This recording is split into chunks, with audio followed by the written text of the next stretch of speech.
I'm in an Episcopal church parking lot. Just said a really big prayer for someone I love very much. More than moons and stars and planets too. Felt some things.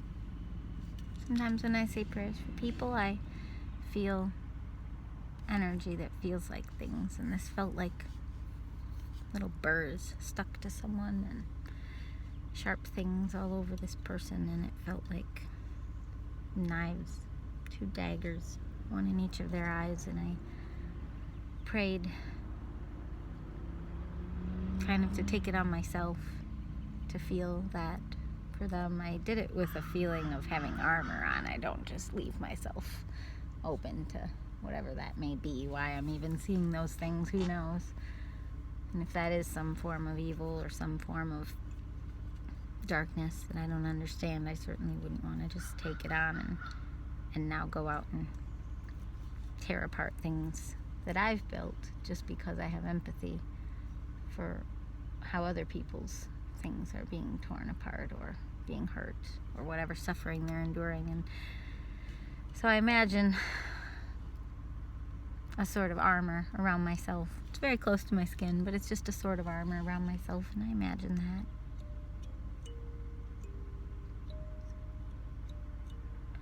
And then I just try to see, when I pray for someone, I say their full name and I try to see what it is. I don't try, I actually just close my eyes, and in the darkness I literally see sort of a vision of what a person is suffering with and from. And it's usually visual.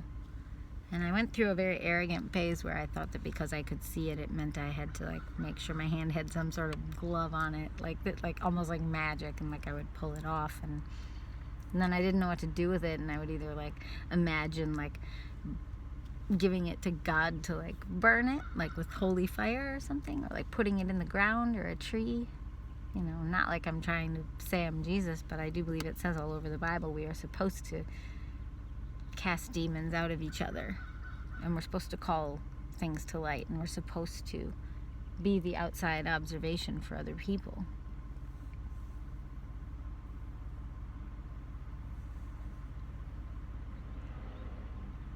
But this was, anyway, I've learned that I don't need to pull anything out. I don't need to do any effort. That I went through a phase where I thought it was something I had to really do. But then, I could become somebody who thinks that they're an exorcist, and I could believe that I have to go out in the world and really do this work. But that means you're doing a work that's focused on the darkness. And I believe I was called to be someone who focuses on the light, whether it's light songs, ukulele, even talking about serious themes. I often do it with a way that has a lot of light in it because I need that. And that's what makes me feel the most useful. Maybe that's why a lot of my really dark sounding heavy piano songs, the things that are essentially carrying on the seeds of Chopin and Beethoven's greatest anger and sadness and sorrow, it's I can carry it out and play it in my fingers and regurgitate it through modern sounds, like a Joanna Newsom meets Fiona Apple, Regina Spektor. I can create this mood with music, but then I'm just continuing to spread that dark in the world, and I'm trying to let go of that. I have a few more albums that are like that, but they're really very past tense. I don't know. It seems like the more I spend time in those albums, the more I write new songs that are like those songs. But even that, I'm trying to learn that that's what my YouTube channel is for, is to just let that stuff flow through and go out. So if you randomly see one of those songs in episode 967, then there you go. But the next song might be gentle as anything. I was about to pick up my ukulele, but I came on with my thumb piano as the intention. So anyway, now I don't do anything quite so intentional with my weirdo form of exorcism, or who knows what it is that I feel when I see visions.